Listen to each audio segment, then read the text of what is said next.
રાજકોટમાં માથા પરથી આજી ડેમની સિટી બસમાં કંડક્ટર દારૂના નશામાં હોવાના આરોપ સાથેનો વિડીયો વાયરલ। કંડક્ટર માનસિક રીતે બીમાર હોવાનું સિટી એન્જિનિયરે કર્યો લૂલો બચાવ। ડ્રાઈવર જે છે જે માણસ એને માનસિક બીમારી છે।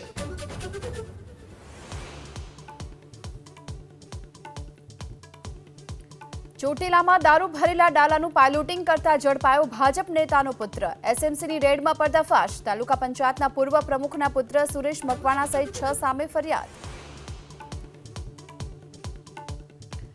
ગાંજાના વાવેતરનો પર્દાફાશ। પાટણના ચાબખામાં 46 કિલો ગાંજાના જથ્થા સાથે પોલીસે 2 આરોપીને ઝડપ્યા।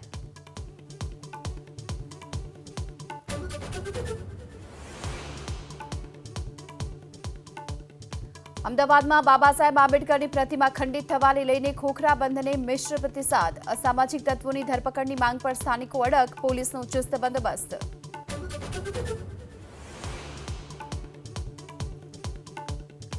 અભિનેતા અલ્લુ અર્જુનની થોડી વારમાં હૈદરાબાદ પોલીસ કરશે પૂછપરછ। ફિલ્મ પુષ્પા 2ના પ્રીમિયર વખતે ભાગદોડ કેસમાં થશે સવાલ।